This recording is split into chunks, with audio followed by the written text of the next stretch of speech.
نحمدہ و نصلی علی رسولہ الکریم اما بعد فاعوذ باللہ من الشیطان الرجیم بسم اللہ الرحمن الرحیم.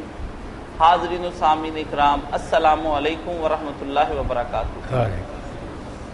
پروگرام الدین الخالص کے ساتھ ہم حاضر خدمت ہیں اور اس وقت ہمارے ساتھ معروف دینی اسکالر مفتی محمد اسحاق صاحب تشریف فرما ہے.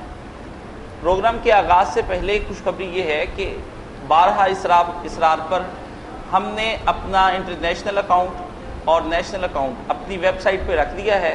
وہ حضرات جو عطیات بھجوانا چاہے بیرون ملک سے، وہ یورو کی شکل میں ہمیں بھجوائیں گے، اور جو یہاں ہے وہ پاکستانی کرنسی کی شکل میں ہم تک پہنچ جائیں گی انشاءاللہ العزیز. وہ سارے کے سارے کوڈ ہماری ویب سائٹ پہ رکھ دیے گئے ہیں. آپ وہاں سے یہ کوڈ حاصل کر سکتے ہیں اور اپنے عطیات مرکز الدین الخالص کی خدمت کے لیے بھجوا سکتے ہیں، جو کہ مولانا محمد اسحاق صاحب کی مختلف تصانیف کو اشاعت میں انشاءاللہ العزیز بہت معاون ثابت ہوں گے.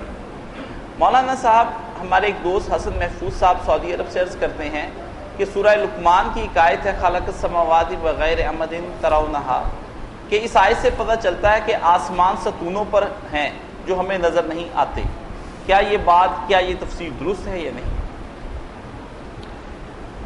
قرآن مجید کی آیت کی یہ تشریح کہ ستون تو ہے جن پر آسمان قائم ہے مگر وہ ستون ہمیں نظر نہیں آتے. کئی لوگوں نے اس کو بھی اختیار کیا، مگر یہ کوئی صحیح بات نہیں. جو صحیح ترجمہ ہے نا وہ یہ بغیر عمد ترون، آسمانوں کو تم دیکھتے ہو کہ بغیر ستونوں کو ہم نے بنایا. تم دیکھتے ہو، یہ نہیں کہ ستون ہے جن کو نہیں دیکھتے، تم دیکھتے ہو. نظر دورا کے دیکھو، ستون ہے نیچے. ستونوں کی نفی ہے کہ ہم نے بغیر ستونوں کو آسمان کو بنایا ہے جیسا کہ تم دیکھتے ہو. آنکھوں سے نظر آ رہا کہ کوئی ستون نہیں جن پر کھڑے. یہ ترجمہ ہے نا کہ ستونوں پر قائم کیا وہ ستون جو تمہیں نظر نہیں آیا، یہ نہیں تھی. بغیر ستونوں کے بنایا ہے جیسا کہ تم دیکھ رہے ہو کوئی نہیں ستون ہے. یہ ترجمہ کرنا جی کہ بغیر ستونوں کے بنایا ہے جی جیسا کہ تم دیکھ رہے ہو، مشاہدے میں ہے کہ کوئی ستون نہیں. ایک صاحب پوچھتے ہیں کہ مولانا صاحب، میں نے اپنی بیوی کو ایک ہی وقت میں 4 دفعہ طلاق دے دی. آپ نے فتویٰ دیا تھا کہ ایک طلاق ہوئی اور صلح کر لو. میں نے وہ صلح کر لی. کچھ عرصہ کے بعد اب پھر میں نے وہ 4-5 دفعہ اپنی بیوی کو طلاق طلاق طلاق کہہ دیا ہے. اب ایسی صورت میں کیا میں پھر دوبارہ رجوع کر سکتا ہوں یا نہیں؟ میں بھائی بتا دوں گا کہ اب بھی موقع آپ کر سکتے ہیں، دوسرا چانس ہے، مگر کیا فائدہ ہوگا؟ آپ کی جب عادت ہوگی کہہ دیتے ہیں 2-4 دن بعد پھر آپ کہہ دیں گے، پھر میں کیا کروں گا؟ پھر تو آپ کے ہاتھ سے طوطا اڑ جائے گا.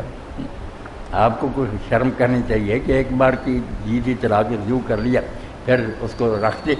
اب عادت بنا لی ہے، روز طلاق دیتے.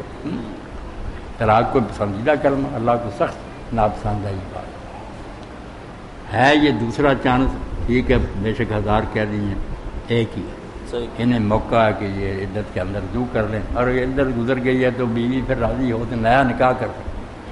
مگر عدت گزر جانے کے بعد ہاتھ سے معاملہ نکل جاتا ہے، وہ بیوی کی مرضی پر رہ جاتا ہے کہ وہ نکاح نیا کرے یا نہ کرے. عدت کے اندر پاور ہے کہ وہ چاہے یا نہ چاہے آدمی کہہ دے کہ میں نے طلاق واپس لے لی. رجوع 2 مرتبہ زندگی میں یہ موقع ملتا. یہ جو ہے کہ ایک ہی بار کہہ دی، اتنی بار وہ اتنی طلاقیں نہیں شمار ہوتی. بے شک جتنی جی چاہے آپ کہتے رہیں. جیسے فجر کے وقت ہی آپ 5 نمازیں پڑھ لیں نا، تو وہ 5 ہوئی نہیں، ان کا بھی ٹائم نہیں ہے. دوسری طلاق کا کوئی وقت نہیں کہ آپ کہتے ہیں ایک طلاق دینی چاہیے. اور آئندہ بھی اگر کوئی دینا چاہے توبہ اللہ پناہ دے تو چاہیے کہ ایک طلاق، اور اس میں بھی کئی چیزوں کا خیال رکھے، ورنہ وہ طلاق بالکل کرا دوں کوئی نہیں. بے شک ملا کہتے حیض میں طلاق نہیں، حیض کے دنوں میں جو طلاق کہتا ہے بالکل فضول بات. پاک ہونا چاہیے، اور پاک بھی ہو مگر وہ مل چکے، انٹر کورس ہو چکا، اس میں بھی نہیں دے سکتے. پھر وہ نہ حیض آئے اس کے بعد پاک ہو. پاک ہونا چاہیے عورت کو، اس پاکیزگی میں جماع نہیں کیا ہونا چاہیے. ایک وقت میں ایک طلاق دینی چاہیے. اور 2 عادل متقی نمازی پرہیزگار آدمی موقع پر ہونے چاہیے. اگر نہیں نہ سن رہے تو آپ نے کروڑوں بھی دے دی، کچھ نہیں. یہ پکے مسئلے جو بتا دیے، باقی بحثیں ختم نہیں ہوتی. چلو ماشاءاللہ ماشاءاللہ. طلاق اللہ تعالیٰ نے بہت مشکل بنا دی ہے. آج جلدی سے نا گھر ویران ہو. مولانا صاحب وہ اس کے مقابلہ میں نکاح آسان ہے. نکاح ہے گھر آباد کرنا، اس کے لیے کوئی کہہ 2 بالغ آدمی سن رہے ہوں اور لڑکی لڑکا کہہ جائے کہ ہم خاوند بیوی بن گئے. نکاح اس کے لیے کوئی لمبا چوڑا کام نہیں. طلاق کے لیے یہ بہت سارے چیک ہیں کہ بہت سنبھل کر یہ دی جائے. اللہ دی مولانا صاحب یہ لوگ عمومی طور پر نوجوانوں کے اندر یہ طلاق دینے کا رجحان بہت زیادہ ہو گیا ہے، تو جس کی بنا پر معاشرے میں بڑا فساد مچ رہا ہے. تو یہ جو لوگ بلا وجہ طلاقیں دیتے ہیں، کیا یہ بھی اللہ کے ہاں ان کی پکڑ ہوگی اور ان کی گرفت میں آ سکیں گے؟ بعد میں بیچاری عورتیں بھگتتی بہت پکڑ ہوگی ان پہ.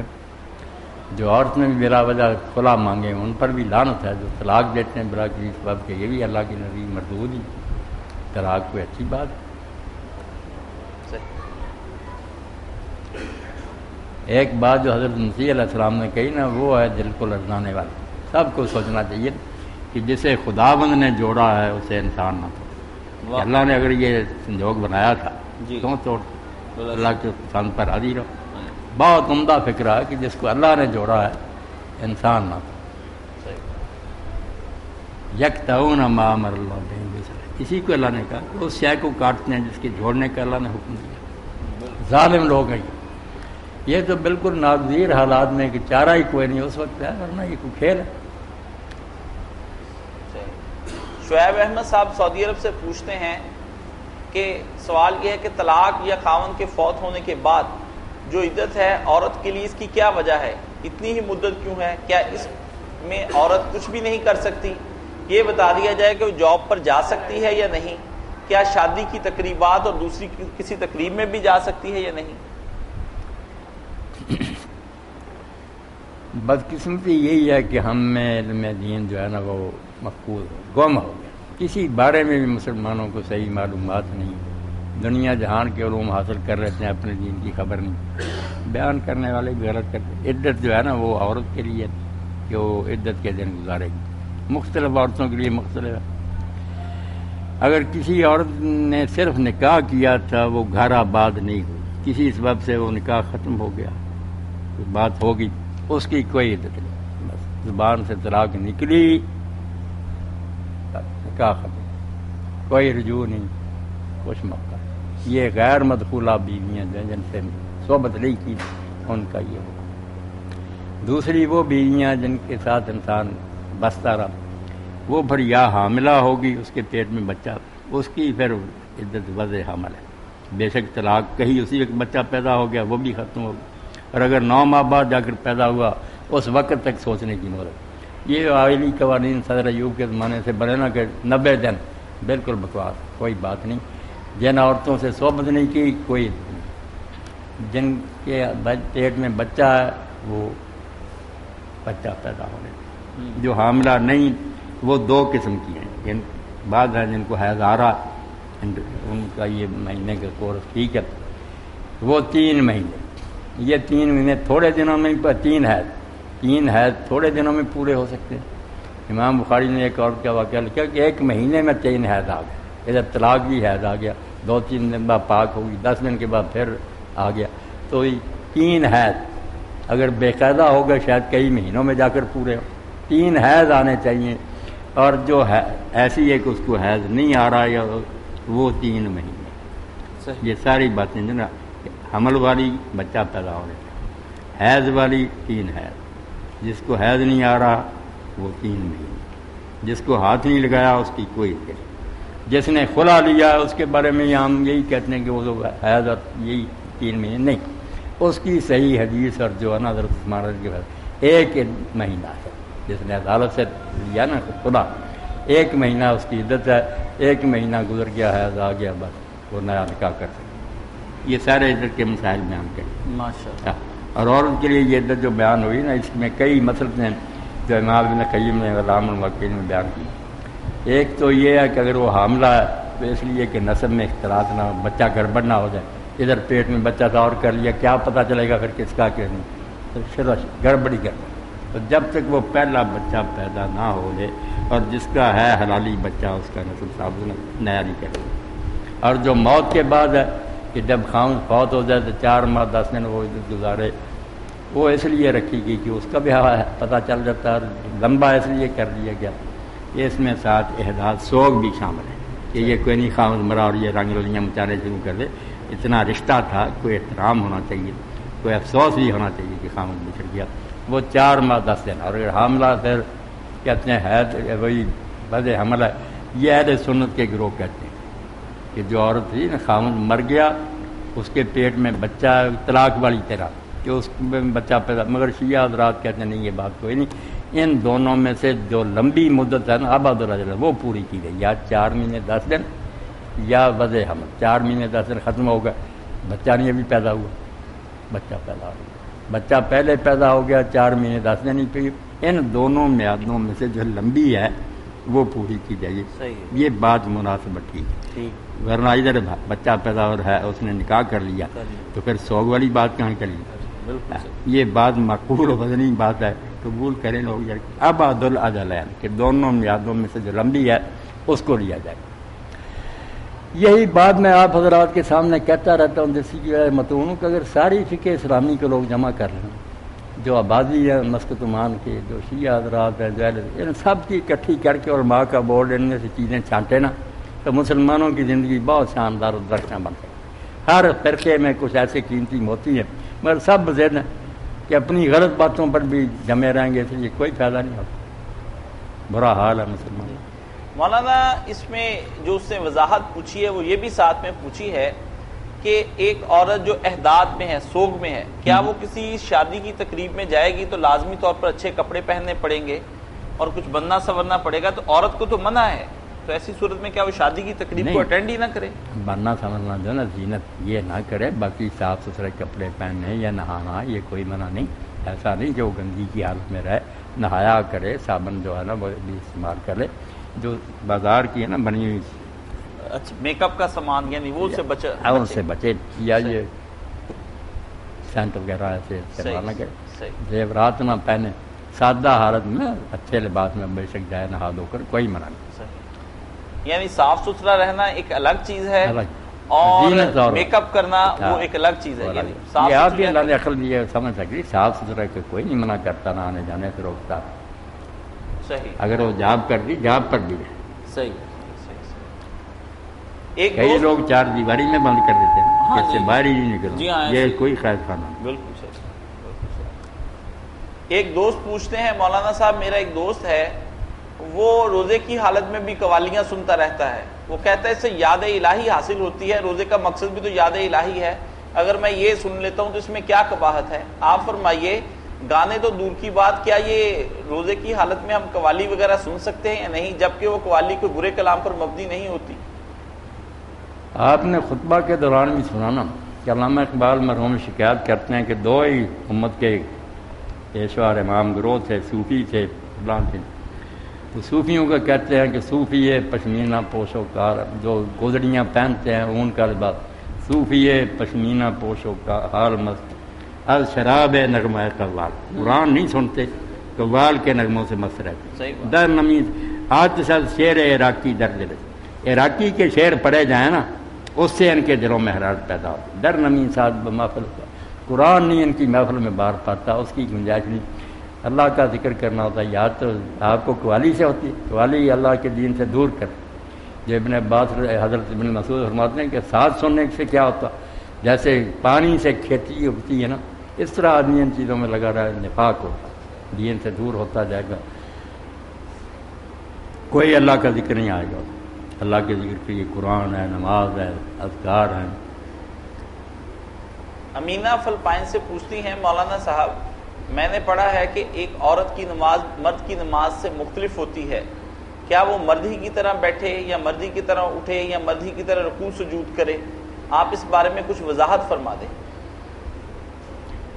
امینہ بچی کا جو سوال ہے اس بارے میں میں کئی مرتبہ کہہ چکا ہوں، یہ دوسرے کچھ لوگ ہمارے ساتھی کہتے ہیں نہیں مرد کی طرح ہی پڑھے، سجدہ کرے تو ابھرے اس کے سرین وغیرہ صاف نظر آئے، رکوع کرے تو پورا پچھلا حصہ جو ہے نا وہ نمایاں ہو، مگر ان کی باتیں بالکل اجماع امت کے خلاف، شیعہ سنی کوئی امام اس کا قائل نہیں، عورت کی نماز مرد سے مختلف، اس نے ہر حال میں ایسی حیات اختیار کری، ایسے طریقے جس سے جسم جو ہے نا چھپا رہے، باہر نہ ہو، نمایاں نہ ہو، پوشیدہ، سجدے میں جائے پیٹ جو ہے نا رانوں کے ساتھ لگائے، پاؤں دونوں ایک طرف نکال دے، زمین پر بچھ کر سجدہ کرے، مرد نہ ایسا کرے، مرد کے بونی اوپر اٹھی ہوں، رکوع میں بھی جائے تو صرف تھوڑا سا نہ جھک جائے، ہاتھ جو ہے نا بس انگلیاں گھٹنوں تک پہنچ جائیں، زیادہ جھک کر پیچھے ہونے کی ضرورت ہے۔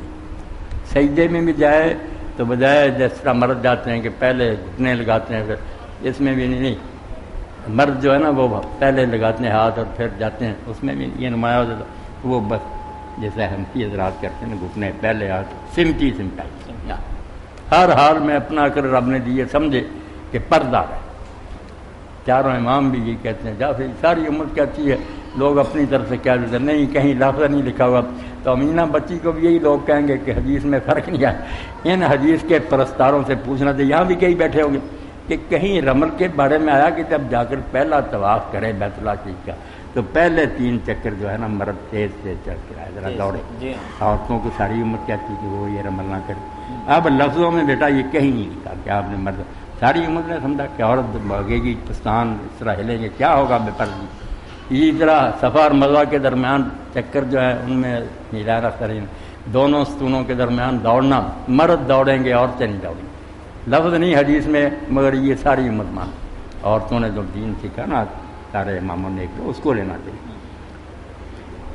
یہاں مولانا یہ بھی ایک وضاحت ضروری تھی کہ خواتین کو ہم نے عمومی طور پر مکہ میں جب وہ کر رہی ہیں صفا مروہ کے درمیان میں، تو میں نے انہیں دوڑتے ہوئے بھی دیکھا ہے، تو خواتین انہیں کون انہیں یہ بتا دیتا ہے کہ آپ بھی دوڑیں؟ بتاتا انہیں بیٹا کوئی نہیں، جیسے آپ دیکھتے ہیں نا کوئی داڑھی والا اس کو سمجھ لیتے ہیں عالم، مسئلہ پوچھنے وہ سارے عالم ہوتے ہیں، اسی طرح دیکھا دیکھی لوگ یہ کرتے جاتے ہیں، زیادہ تو حج پر ان پڑھ اور بے علم لوگ ہی اکٹھے ہوتے ہیں، وہ عالم ہوتے ہیں، عالم جو خاموشی اختیار کرتے ہیں، اس لیے جاری رہتی ہے۔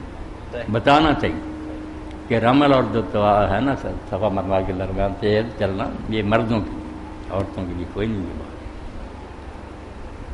ایک دوست پوچھتے ہیں مولانا صاحب کیا صرف قرآن کریم فقط ہم ناظرہ بھی پڑھ سکتے ہیں اور اس کا بھی کوئی ثواب ہے؟ میں نے دیکھا ہے ترجمہ تفسیر کے چکر میں کئی لوگ تو ڈیلی سے پڑھتے ہی نہیں ہیں، وہ کہتے ہیں اس کا کوئی فائدہ نہیں ہوتا۔ برائے مہربانی مجھے فرما دیں کہ ترجمہ تفسیر اپنی جگہ پر صحیح، لیکن کیا ہم یہ ناظرہ پڑھنا اب گھروں میں بند ہو گیا اور کسی گھر سے قرآن کریم کی تلاوت کی آواز؟ یہ بھی شیطان کے حربے ہیں، طرح طرح سے نیکی سے روکتا کہ جو بیچارے پڑھ ہی سکتے تھے ناظرہ دیکھتے قرآن مجید سے محبت کرتے باہر پڑھتے، وہ بھی محروم رہے، انہیں کہا نہیں چڑھنے کے بعد پڑھنا کوئی فائدہ نہیں۔ پہلا سٹیج ہی تھا وہ برباد کر، پہلے سیڑھی پر تو چڑھتے پڑھتے، پڑھنے میں ایک ایک حرف پر 10 نہیں، اور یہ بھی فرمایا گیا کہ الف لام میم ایک حرف نہیں، یہ 3 الگ حرف الف لام میم، اور ان پر 30 نیکیاں لگتی ہیں، اس لیے جو پڑھتے ہیں نا بیچارے ان کو نا کہ کوئی فائدہ نہیں، بہت فائدہ۔ باقی جو اس سے آگے پڑھ سکتے ہیں کہ پڑھے لکھیں ترجمہ پڑھ سکتے ہیں، پھر وہ آگے چلیں، پھر سے اگلا مرحلہ کہ عمل کریں۔ یہ جو ہے نا مطالعہ پھر علم پھر عمل، یہ سارے اسٹیجز ہیں، مگر جو پہلے پڑھی چڑھ سکتے ہیں بیچارے سیڑھی پر، وہ وہاں سے بھی کیوں رہ جائے۔ اگر کوئی بیچارہ پڑھ بھی نہیں سکتا، میں نے کئی سادہ آدمی کو دیکھا کہ مسجد میں وہ قرآن مجید کھول لیتے اور صرف انگلی پھیر، وہ پڑھنا نہیں جانتے تھے، محبت سے پھیرتے تھے۔ اب اللہ تعالیٰ ان کی اس محبت کی بھی قدر کرے گا۔ یہاں میاں نورم بھی بیٹھے ہیں، وہ بھی منشی فاضل ہیں فارسی کے عظیم ہیں، تو مولانا نے جو رومی نے ایک حکایت لکھی وہ ذکر کے لیے کہ بہت مناسب ہے، جو اللہ اللہ ہم کرتے رہتے ہیں، سمجھ آئیے نا۔ آج کی محفل میں سمجھیں، یہ نچوڑ ہی سمجھیں، رمضان شریف میں بھی ذکر کی طرف توجہ کریں، پڑھتے رہے ایسے اذکار، رے کا دید مجنوں را یکے سہرا نہ کر۔ ایک جنگل میں گھومنے والے آدمی نے دیکھا کہ مجنوں کیس بیٹھا ہوا، دید مجنوں را یکے سہرا نور در بہا بانے غمش بنشستہ، کہ اپنے غموں میں وہ تنہا بیٹھا ہوا، محبت سے تھی لالا رے کاغذ بود انگوستان کرا، ریت کو اس نے نا کاغذ بنایا ہوا تھا، اپنی انگلی کو قلم بنایا ہوا تھا، میں نمود بحر کا نام رکھ، کسی کے نام خط لکھ رہا تھا، تو میں اسے پوچھا گفت ہے مجنون شہزاد چیز تھی یہ نویسی نامہ بہرے کی، میں نے اس سے پایا مجنون پاگل تو یہ کس کے نام خط لکھ رہا؟ اس نے کیا خط کیا لکھ رہا ہے؟ گفت مشق نام لیلا نیکنا، آج میں لیلا کے نام کی مشق کرتا ہوں، لیلا لیلا لیلا لیلا، اس طرح دل میں جو آگ ہے اس کو تسلی دے۔ تو رومی فرماتے ہیں عشق مولا کا لیلا بول، تو لیلا کے عشق سے بھی اللہ کی محبت کم ہو گئی. بہرے وہ اللہ کے لیے تو زیادہ چاہیے کہ ہر وقت اللہ اللہ اللہ لا الہ الا اللہ پڑھتا رہے. گفت مشق نام لیلا خاطر خود رات تسلی، اپنے دل کو تسلی دیتا ہے، اس نام سے دل کو ذرا سکون ملتا ہے. تو پھر فرماتے ہیں عشق مولا کیا کمت لیلا ہوا بہرے ہوئے. اللہ کے لیے تو زیادہ چاہیے کہ آدمی اس کام میں گم ہو. تو معمولی نہ سمجھا کریں، پڑھے لکھے بھی گمراہ ہو گئے، ذکر نہیں کر. ذکر جو نا بیان اس کے لیے مجھے یاد ہے 10 ذکر ہیں سارے حضور نے جو ہے. دفتر بے شک کتنا لمبا، خلاصہ 10 ہے. وہ انشاءاللہ نا اسی جمعہ میں کہنا بیان کریں انشاءاللہ کہ یہ 10 ہیں ذکر. اس کے آگے ایک ایک بہت ہیں لمبی چوڑی دعائیں، مگر اس کو اپنا رہے ہیں. ایک ایک ذکر دینا اس کا ایک ہی ٹکڑا لے لیں، کچھ ایک اس کے لیے کرتے جائیں. کل اذکار جو ہے نا نبی علیہ السلام اس کا 10 ہیں، اس کے سارا اس کے اندر آ. اس کا مطلب ہے کہ انسان کو اٹھتے بیٹھتے اللہ کا خصوصی ذکر کرتے رہنا چاہیے. یاد کرے، اللہ کو یاد کرے، اس کے رسول اور اس کی حال کو یاد کرے. یہ درود شریف ان 10 ذکروں میں ماشاءاللہ ماشاءاللہ اللہ کے رسول اور ان کے جو پیروکار جنہوں نے ہم تک پہنچایا ان کا احسان مند ہو، ان کے لیے دعائیں کرتا رہا. مولانا یہاں سردس یہ بھی ایک بتا دیں کہ یہ قرآن کریم میں آتا ہے کہ جو لوگ اللہ سے محبت کرنے والے وہ سحری کے وقت استغفار کرتے ہیں. تو کیا ہم روزہ رکھتے وقت استغفار پڑھتے رہا کریں منہ سے جب ہم سحری کھا رہے ہوتے ہیں، یا اس کے لیے کوئی الگ وقت متعین کر لیں؟ اس کے بارے میں تھوڑی وضاحت فرمائیں. سحری تو اسی لیے کہتے ہیں کہ وہ سحر کے وقت کھائی جاتی ہیں، ورنہ بلا سحر جو ہے نا وہ صرف روزوں میں نہیں، سارا سال جو وقت ہے نا تہجد کی نماز کہ فجر کی اذان سے پہلے یہ سحر ہی سحر کا وقت ہے. تو یہاں ہی کہا کہ میرے بندے جنن کے پہلو بستروں پر نہیں ٹکتے، وہ سوئے نہیں رہتے غافلوں کی طرح. اب تو حال ہو گیا کہ سورج نکل کر لوگ بڑی مشکل سے فجر پڑھتے ہیں. فرمایا میرے بندے تجافا جنوبہم، وہ کہاں سو سکتے ہیں، ٹکتے نہیں ان کے پہلو بستروں، کھڑے ہوتے ہیں. وہ بالاسحار ہم جیسے تہجد پڑھ پڑھ کر تھک جاتے ہیں، مگر جب سحر ہونے کا وقت آتا اس وقت بھی معافی مانگ رہے ہوتے ہیں کہ ہم سے کچھ نہیں ہو سکا، مہربانی فرمانا بخش. بڑا قیمتی وقت ہے سحری، بڑا قیمتی. ایم ڈی رحیم اللہ انڈیا سے ہم سے پوچھتے ہیں مولانا صاحب یہ قرآن کریم جب ایک آدمی اپنی زندگی میں کاشوں نے پوچھا نا تو پھر ساجی رحمۃ اللہ علیہ بھی یاد آئے. وہ کہتے ہیں کل صبح کے وقت ایک پرندہ جو تھا نا وہ چیخ رہا جی، اس کے چیخنے سے اس کے نالے سے نا میری عقل ہوش اور ساری طاقت جاتی. میں بے ہوش ہو گیا، بڑا رویا. تو میرے ایک ساتھی تک بھی آواز پہنچ گئی تو اس نے کہا مجھے یہ امید نہیں تھی کہ ایک پرندے کے چہچہانے سے تو اتنا بے قرار ہو جائے گا. گفتم میں نے اس سے کہا کہ یہ انسانیت کا طریقہ نہیں کہ پرندہ اس وقت خدا کو یاد کر رہا اور میں سویا ہوں. اس لیے فجر کا وقت پرندہ چہچہا رہا ہو، یاد کر رہا اپنے آقا کو. گفتمی شرط آدمی اتنے مرغ تسبیح خان و من خواب ہو، مرغ اس وقت سے تسبیح کر رہے ہوں پرندے اور ہم سوئے پڑے. یہ بدقسمتی ہے بیٹا.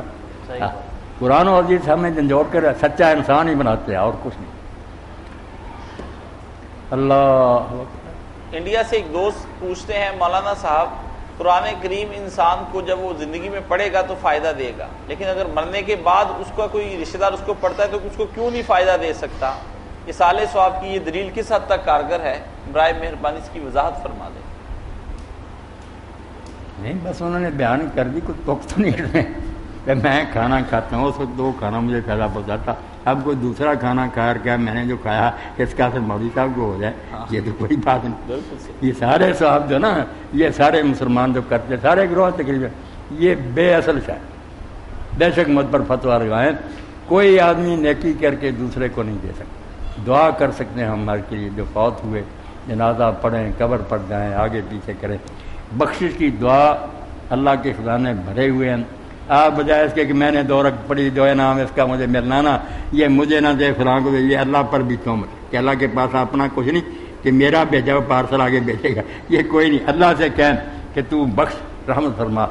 یہ سارے ثواب کوئی چیز نہیں، نیابت پر حق کہ آپ نے روزے چھوڑے بلا وجہ، تندرست سے رمضان کے روزے آپ کے ذمہ رہ گئے، یا آپ نے منت ہی مان لی کہ میں اللہ یہ کام کرے چلے روزے نہیں رکھ سکے. اسی طرح حج آپ کا رہ گیا یہ ہے کہ کسی کا فرض اس کے ذمہ رہ گیا نا، اس کی جان نہیں چھوٹتی، وہ قرض بن جاتا. وہ جیسے اس کے وارث بندوں کا قرض ادا کرتے ہیں نا، یہ اس کا نائب بن کر اس کی جہاں اس کی اولاد پھر یا دوست وہ قرضہ ادا کرے. یہ فرض کی بات ہے جو اس کے ذمہ تھا اور وہ خود کرنا چاہتا تھا، کسی وجہ سے نہیں. اس کو کہتے ہیں نیابت، کہ اس کا نائب بن کر اس کا فرض ادا کر دینا. یہ اگر وہ نیت رکھتا تھا تو جان چھوٹ جائے گی، ورنہ حضور نے فرمایا جیسے بندوں کا قرض ہے نا، اللہ کا یہ قرض ہے. تو آپ سوچتے ہیں جو ہٹے کٹے تندرست نہیں رکھتے ان کا کیا اثر ہوگا؟ جب مرے کی جان بھی نہیں چھوٹتی جب تک اس کی طرف سے وارث ادا نہ. جو نفلی نیکیاں نا کہ اس کا تو خیال بھی نہیں تھا میں اب کر کر کے دوں، یہ نہیں گیننے کیا. صدقہ بھی وہی ہے کہ ساتھ میں نبادہ نے کہا میں سفر میں تھا، میری ماں فوت ہو گئی اچانک، اس سے لوگوں نے کہا خیرات کرو. اس نے کہا جی تو چاہتا ہے خیرات کرنے کی، مگر میں مالک نہیں. مالک تو بیٹا. جب ان کو بتایا انہوں نے حضور سے یہ کہا کہ موقع ملتا تو صدقہ کر. اس وجہ سے آپ نے فرمایا تم ان کا ارادہ پورا کر. تو نیابت کو اور اثارِ ثواب کو جو الگ نہیں کرے گا اس کو نہیں حدیث سمجھا. نیابت بالکل برحق ہے کہ کسی کے اپنے روزے یا حج وغیرہ رہ گیا وہ اس کے وارثوں کو ادا کرنا پڑے. جی ایک انہی صاحب نے انڈیا سے ہم سے یہ بھی سوال پوچھا ہے، مولانا صاحب یہ فرمائیے کہ ہم کیا صلاۃ السلام علیکہ یا رسول اللہ وسلم علیکہ یا حبیب اللہ یہ پڑھ سکتے ہیں یا نہیں؟ آپ کے اس کے بارے میں کیا نظریہ ہے؟ آپ پوچھتے ہیں تو میں بتاؤں گا، مجھے کوئی ہچکچاہٹ نہ میں کسی کا لحاظ کر لوں. آپ مجھ سے پڑھوائیں، میں آپ کو کیا پتہ کتنی مرتبہ پڑھتا. یہ درود پاک مختصر ہے، بڑا پیارا ہے، توجہ اور حضور سے آدمی پڑھتا ہے بالکل جیسے سامنے ہوتا ہے ایسے کہہ رہا. مگر غلطی یہ ہے کہ لوگ اس پہ یہی سمجھنے رکھتے ہیں کہ آپ سامنے ہیں، حاضر ناظر سنتے ہیں. چالاک لوگوں نے یہ بات کی، ایک وہ جھوٹے ہیں، دوسرے ڈر گئے کہ یا رسول اللہ کہہ دیا لائقہ ایسے حاضر ناظر. یہ حاضر ناظر کی کوئی بات نہیں. اللہ کے رسول تو بہت بلند ہیں. ہم قائد اعظم ہیں علامہ اقبال، ان کو اے قائد اعظم اے اقبال یہ اشعار پڑھتے ہیں، ان کی خدمت میں نذرانہ عقیدت پہ اے کہہ کر یہ عربی میں آئی ہے. یہ اپنے ذہن میں ان کو حاضر کر کے محبت سے کہتے ہیں، سچ مجھ سامنے نہیں ہوتے. باقی دروش فرشتے پہنچاتے جو آپ نے خبر دی نا. اگر آپ کہہ دیتے میں دور سے بھی سنتا ہوں ہمیں کیا اعتراض تھا، اللہ طاقت دے سکتا. مگر خود آپ نے فرمایا کہ من صلی اللہ علیہ جو درود پڑھتا ہے انا باللہ ملائکۃ سیاحین، اللہ کے فرشتے ہیں جو زمین میں گشت کرتے ہیں، یبلغونی من امتی السلام، وہ میری امت کا سلام پہنچا دے. جیسے میں کہوں نا السلام علیکہ یا نبی یا السلام، تو اسی وقت ڈائل کر دیں. تو یہ سمجھ کر کوئی ڈر نہیں، پڑھا کریں، چھوڑیں سنیت وہابیت کو. جی سعود ہاشم صاحب حفیظ جلندری نے جو سلام کہا وہ بیٹا عربی میں کریں یہی ہے. سلام ہے آمنہ کے لال ہے محبوب صبح، سلام ہے فخر موجودات فخر نو انسان. یہ عقیدت کا بیان ہوتا ہے، اس میں سننے سنانے کی کوئی بات نہیں. دونوں گروہ غلط ہیں، جو چڑھتے ہیں یہ بھی برے، جو حاضر ناظر سمجھ بیٹھتے ہیں ان کی غلط. سعود ہاشم صاحب کہتے ہیں میں سعودی عرب میں مقیم ہوں اور میرا گھر مسجد سے کافی دور ہے، تو میں نے گھر میں ہی جماعت کروانا شروع کر دی. اب میرا گھر مسجد کے قریب آ گیا ہے، میں وہاں جانا شروع کر دیا ہے، لیکن اب میرے بچے اور میری بیوی پر ویسے ہی تربیت کے اثرات مرتب نہیں ہوتے جیسا کہ میں پہلے نماز گھر میں پڑھتا تھا اور ان کو اپنے پیچھے کھڑا کر لیتا تھا. ایسی صورت میں کیا میں مسجد میں جانا ترک کر دوں، گھر میں ہی پڑھنا شروع کر دوں تاکہ ان کی تربیت ہوتی رہے؟ برائے مہربانی مجھے اس کے بارے میں ذرا وضاحت سے فرما دیں. بڑے خوش نصیب ہیں، اللہ نے آپ کو توفیق دی بچوں کی تربیت کا. آپ کو خیال یہی ہونا چاہیے، اولاد کو دوزخ سے بچانا چاہیے. مگر دوسری طرف جو ہے نا مسجد قریب ہے تو وہاں آپ کو جماعت کے ساتھ شامل ہونا چاہیے، یہ بھی بہت ضروری حکم ہے. آپ وہیں جائیں. ان کے لیے یہ کریں کہ ویسے ان کو سمجھا کر اور کبھی کبھی نفلوں کی جماعت میں کر لیا کریں. کوئی رکھتے ہیں جو نا اشراق وغیرہ کی ذات اس میں امام بن کرے یہ پڑھا دیا کریں. چلو دوسرا کام بھی ہو جائے گا تربیت. با جماعت نماز جو نا فرض یہ مسجد میں کریں.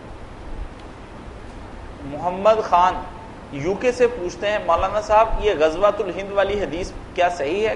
آپ کے مطالعے سے گزری ہوگی، اس کی اتھینٹسٹی کے بارے میں مجھے ذرا وضاحت سے فرمائیں. حدیث پاک ٹھیک ہے بالکل کہ دو لشکر ہیں جن کو اللہ نے دوزخ سے رہا کر دیا. ایک جو ہند پر چڑھائی کرے گا، دوسرا جو عیسیٰ علیہ السلام کے ساتھ شامل ہو کر دجال سے جنگ لڑے گا.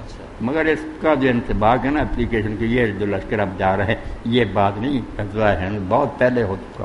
جو پہلا اسلامی لشکر آیا نا ہندوستان پر اسی لیے ابو ہریرہ کہتے تھے کہ میں یہ امید رکھتا ہوں کہ اللہ تعالیٰ میری زندگی لمبی کرے، میں اس فوج میں جاؤں، بات بگاڑنی نہیں چاہیے جس طرح آئی ہو۔ پہلا لشکر جو ہندوستان پر، یہ کوئی نہیں چڑھائی کرتے رہیں گے، یہ کرتے ہیں اگر نیچے لے کر لائن کو بدل دے گا، مگر ابر جو ہے نا پہلا لشکر وہ یہ نہیں، وہ پہلے جو گزر گیا نا مسلمان، ان کی بات ہے۔ اور آخر میں جو دجال سے جنگ لڑیں گے وہ دوسرا لشکر ہو۔ جی حدیث پاک ٹھیک ہے۔ جی راؤ ارسلان صاحب پوچھتے ہیں کہ مولانا صاحب جس مسجد میں ایک دفعہ فرض نماز ہو جائے کیا دوبارہ وہاں مسجد میں دوسری دفعہ فرض نماز ادا کی جا سکتی ہے جماعت کے ساتھ یا نہیں، یعنی دوسری جماعت؟ ارسلان صاحب اگر تو لوگ اس کو عادت بنا لیں، یہ فیشن ہی بن جائے کہ کچھ لوگوں نے جماعت کی پھر آئے انہوں نے کر لی، پھر جماعت تو کوئی نہ کوئی انتشار ہی ہوا بجائے اتفاق کے گڑبڑ، بائی چانس ہو جانا کسی وجہ سے کچھ لوگ رہ گئے، کوئی جنازے میں چلے پھر کبھی کبھار چھپ چھپا کر ایک ہی تو رائی کے برابر ثبوت ملتا۔ ایک آدمی پڑھ رہا تھا تنا، آپ نے کہا کوئی ہے جو اس کو 27 نمازوں کا ثواب دلا دے، حضرت ابوبکر ساتھ کھڑے ہو گئے، اس کے علاوہ کوئی جماعت نہیں ہوئی، نہ لوگوں نے یہ کوئی عادت بنائی ہوئی تھی۔ تو سوئی کے ناکے میں سے ہاتھی نہیں گزارنا چاہیے، صحیح کہ جماعتیں ہونی چاہیے، جماعت کیا ہوئی پھر سے تفریق ہوئی، پہلی جماعت میں سب شامل تھے۔ یہی ساتھی ہم سے پوچھتے ہیں مولانا صاحب دین کا علم نیا پڑھنا شروع کیا ہے، آپ میرے جیسا کوئی بدنصیب رہ جائے جماعت سے تو اس کو چاہیے منہ چھپا کر گھر چلا، گھر جا کر نماز پڑھے، اتنا اعلان نہ کرے کہ میں رہ گیا تھا اب پڑھ رہا ہوں، لوگوں کو بھی نہ یہ جرت دلائے کسی طرح رہ جائے گا، چھپنا چاہیے اس کو، اپنے گناہ کو چھپائے۔ دوست پوچھتے ہیں کہ دین کا نیا علم حاصل کرنا شروع کیا ہے، اب ماشاء اللہ ماشاء دعا کریں کہ اللہ اس میں برکت عطا فرمائے۔ آمین۔ دوسرا میرے لیے کوئی ایسی تفسیر بتا دیں جو بہت آسان قسم کی ہو اور میں ایزیلی اسے سمجھ سکوں، تفسیر کا نام اور مصنف کا نام بتا دیں۔ یہ سوال بہت بچوں کی طرف سے آتا ہے، ان دنوں میں بڑے لوگ ملے بھی ہیں اور دور سے ہی پوچھتے ہیں کہ کوئی ایسی تفسیر جو ہماری دسترس میں مل بھی سکے، ہم سمجھ سکیں اس کو، پہلے بڑی اونچی کتابیں بتا دیں، کیا سمجھیں گے بیچارے۔ تو اس کے لیے اگر وہ سمجھنا چاہتا ہے کہ بریلوی علماء نے قرآن کی کیا تفسیر کی ہے تو اس کے لیے اور چھوڑیں ضیاء القرآن، پیر محمد کرم شاہ اللہ تعالیٰ رحمۃ اللہ، دستر رائے شریف عالم کے پڑھے لکھے تھے، عالم تھے، جامعہ حضرت فارغ، انہوں نے ضیاء القرآن ضیاء النبی، وہ قرآن پڑھے یا سیرت پر، یہ اعلیٰ ترجمہ اردو شرح بھی بہت اچھی ہے، اور ادھر پڑھے تو پھر اس کو چاہیے مودودی صاحب کی تفہیم القرآن پڑھے، اس سے آگے نکل جائے تو پھر تدبر قرآن پڑھے، تدبر قرآن جس نے نہیں نہ پڑھی بالکل محر، قرآن کا نہیں پتہ چلا، تفہیم القرآن میں بیسے ہیں نا کہ قرآن کی نے یہ کہا فلاں، یہ تدبر قرآن صرف قرآن کہ قرآن پر عربی زبان سے غور، ایک ایک لفظ کی جو باریکی خوبی کہ یہ اللہ نے کیوں استعمال کیا، ایک آیت کا دوسری ایسے جوڑ، تو تدبر قرآن پڑھے لکھے لوگ ضرور پڑھیں ورنہ بدقسمت ہے۔ اور شیعہ حضرات میں سے جو ہے نا فصل الخطاب، یہ تفسیر مختصر اور سید علی نقی لکھنوی دین تھے نا علی گڑھ یونیورسٹی شیعہ شعبہ، ان کی شہید انسانیت بھی بیٹا پڑھنی چاہیے۔ جب 13 صدیاں پوری ہو گئی نا امام حسین علیہ السلام کی شہادت کو، 14ویں صدی شروع ہوئی، تو پھر یہ سوال پیدا ہوا کہ اس موقع پر دنیا کو کچھ تحفہ دینا چاہیے۔ امام کا جو کام تھا وہ کیا تھا؟ لوگوں نے مٹی میں ملا دینا، کچھ نے کہا یار ایک آدمی نے نادانی سے کام کیا، نظر آتا تھا کہ دنیا ساری خلاف ہے، فوج ساتھ نہیں تھی، چند بچوں کو اور عورتوں کو لے کر وہ میدان میں چلا گیا، ایک حماقت کہنا چاہیے اس کے علاوہ۔ کچھ اس طرح بیٹا تبصرہ کرنے لگے، کچھ نے کہا نہیں لوگوں نے بے وفائی کی، کوفیوں نے دھوکہ ہو گیا، کچھ نے کچھ کہا، کچھ نے کہا خلیفہ کے خلاف کیوں ہوا۔ تو شہید انسانیت سے سید علی نقی نے، اس کو بھی جو نہیں نہ پڑھتا امام علیہ السلام کے مشن کو نہیں سمجھ سکتا، کوئی پتہ نہیں چل سکتا کہ کیوں اٹھے، کیا غرض تھی، کس طرح یہ واقعہ بھیج۔ شہید انسانیت 14ویں صدی کا تو، اور تفسیر ہے فصل الخطاب، مختصر ہے، لمبی چوڑی بحثیں نہیں، نچوڑ ہے۔ اب اور کوئی بات ہے یعنی بریلوی حضرات اگر ضیاء پڑھنا چاہیں تو ضیاء القرآن، دوسرے بھی پڑھیں، ضیاء کوئی نہیں، النبی۔ میں نے بتا دیا کہ اگر وہ پہلے پڑھنا چاہتا نا ایسے خیالات کے حامل لوگوں، پیر کرم شاہ صاحب بھیروی صاحب کی اللہ رحمت فرمائے، بہت پیاری کتاب۔ اسی کے ساتھ ہم آج کا پروگرام ختم کرتے ہیں۔ وآخر دعوانا ان الحمدللہ رب العالمین۔ سبحان